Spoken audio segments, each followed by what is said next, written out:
Hola a todos y a todas, espero que anden muy bien. La idea de este video es trabajar la primera parte del documento 1, Historia, Enfoques y Perspectivas Críticas. Me voy a centrar ahora en el apartado que se llama Perspectiva Histórica, bien al comienzo del documento.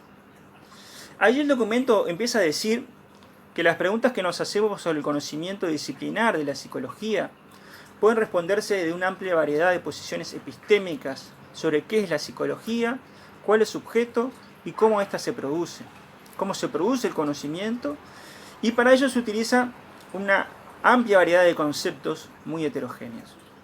Ese aspecto ya es importante. Muchas veces creemos que cuando estamos frente al conocimiento estamos frente a algo similar a esto, una manzana. Al ver una manzana parece obvio que vemos una fruta que tiene una forma, que tiene determinados colores y que puede tener determinadas propiedades.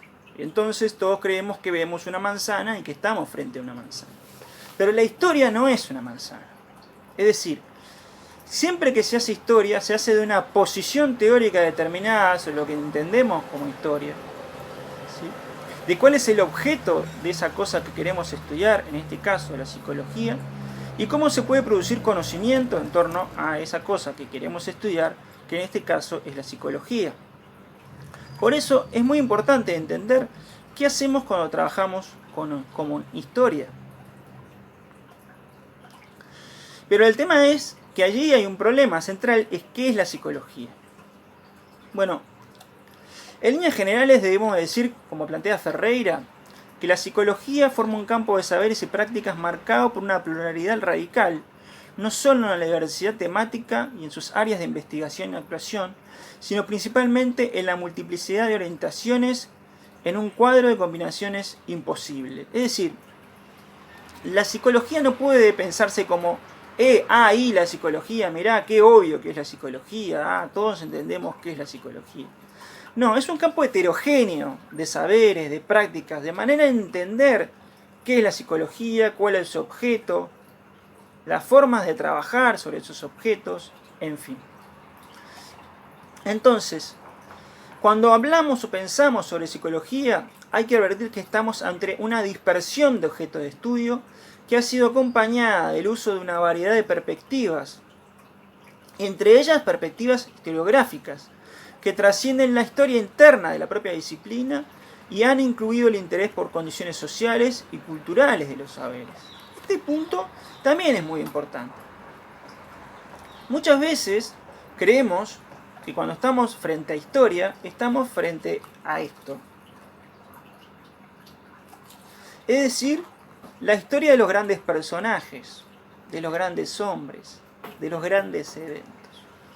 Como si las condiciones sociales, políticas, no fueran importantes, o como si esos eventos del pasado estuvieran absolutamente divorciados del presente. Sin embargo, pensar en la historia de la psicología solo es posible pensando en que esa historia tiene una relación con la historia de las ciencias, con la historia social y cultural, con la arqueología de los saberes, con los estudios de recepción de los conocimientos en psicología, entre otros. ¿Sí? El interés por la historia de la psicología y su estudio curricular surge a nivel internacional como nacional, como una necesidad en el campo de la enseñanza de la propia disciplina. En nuestro país, incluso la historia de la psicología en Uruguay tiene mucho que ver con la formación de los psicólogos del Plan 1988, que se hizo básicamente a través de producciones y relatos elaborados por actores implicados en la historia de la psicología local. He allí que había una acumulación de relatos sobre lo que se entendía por la historia de la psicología. Y eso es un punto que no es menor. En términos historiográficos, el relato de los actores y pioneros de la psicología sobre el desarrollo de la psicología fue el modo inicial de abordar el pasado de la propia disciplina.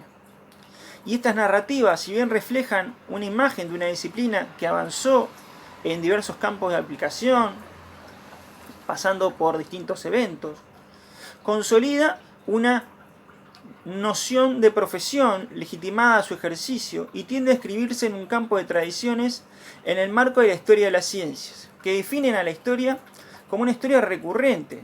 Historias que impiden ver un carácter que no sea un carácter legitimante del contenido del relato histórico. ¿Qué es esto de impedir ver el carácter que no sea el carácter legitimante del contenido de un relato histórico? Justamente lo que quiere decir es lo siguiente.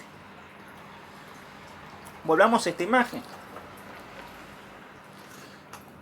He ahí Julio César. Hay una historia recurrente sobre Julio César. Quizás algunos saben que lo mató su hijo y que fue un gran emperador romano. Y esa historia podría ser contada de manera recurrente por muchos. Pero ¿es eso lo que entendemos como historia? ¿Es eso lo que queremos entender como historia? ¿Qué tipo de historia es esta historia? Estamos aquí ante algo que debemos pensar. Como plantea Kaplan-Pach, propone que la denominación de tradiciones historiográficas a diferentes reconstrucciones históricas de la disciplina, fuertemente sesgada por un conjunto de operaciones intelectuales destinadas a justificar y legitimar posiciones contemporáneas recurriendo a la historia. Es decir, que la historia puede legitimar una versión del presente a partir del pasado. Como decir que somos artiguistas. Ahí vieron que hay determinado partido político que dice que son artiguistas.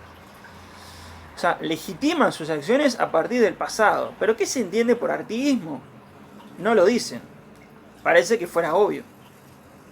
Bueno, aquí entonces tenemos que entender que hay tradiciones historiográficas que, lejos de entender el conocimiento histórico como relevante en sí mismo, lo entienden como un modo de socialización de los integrantes de un campo académico, profesional o social, y como un modo de fortalecimiento de la identidad de estos grupos. ¿Miren lo importante de esto? La identidad del grupo, de un grupo político, un grupo social, puede estar dada por un elemento histórico. Como dijimos, Artigas. Si se hace un poco de historia, si se toma en serio la historia nacional, hay que ver que quizás Artigas fue un personaje que fue recuperado de la historia. Recuperado porque lo que había era un gran conflicto entre blancos y colorados. Y una forma de saldar ese conflicto luego de la Guerra Grande fue recuperar una figura histórica que de alguna manera todos podrían tenerlo allí, presente, como un gran personaje de la patria, un gran héroe de la patria, que fue Artigas. Bueno, como ven, estas tradiciones se focalizan en la búsqueda de un origen mítico, un gran comienzo, un gran personaje, un gran inicio. Y allí hay una forma de entender la historia. Pero Dasinger nos advierte sobre la ingenuidad de este enfoque. Porque nos presenta a la historia justamente como si fuera esto, una manzana. No estaba, ahora está. El origen de que se me presenta como elemento de naturaleza es cuando se me presenta. Pero, como dijimos, la historia no es un elemento de la naturaleza. No es un hecho natural. Dasinger advierte sobre la ingenuidad de considerar los objetos de la psicología, sensaciones y comportamientos como presentes en la naturaleza y a la espera de ser descubiertos por un genio solidario. A partir de los desarrollos de la sociología y el conocimiento, contrapone la idea de que los conceptos, teorías y objetos de la psicología son construcciones humanas producidas por agentes sociales en condiciones históricas específicas. Es decir, que la historia se construye en determinado momento. Y la recopilación de elementos históricos también es una construcción histórica. Es decir, los elementos históricos no están dados como simplemente elementos en serie. Que se dio A, luego B, luego C, y entonces los anotamos, tenemos un registro, lo ponemos en un libro de historia dentro de 3000 años, nada cambió. No es así. La historia es mucho más fluctuante, es crítica, es política, muestra posicionamientos, muestra sesgos inclusive de los propios historiadores. Por eso, desde el curso de Historia de la Psicología del Uruguay, existe el interés por tener una perspectiva histórica que trascienda esta versión de las tradiciones clásicas y avance críticamente. Es decir, no creernos que la historia es la historia de los grandes héroes, no creer que hay una historia única, homogénea, con una línea recta, pasado, presente y futuro, donde todo ya está dado y donde todo se nos presenta de manera obvia, porque eso no es así. Hay conflictos, hay fluctuaciones, hay puntos de contradicción, hay maneras distintas de ver la historia, de enfocarse sobre la propia historia. Y eso es un punto importante para entender la historia de la psicología.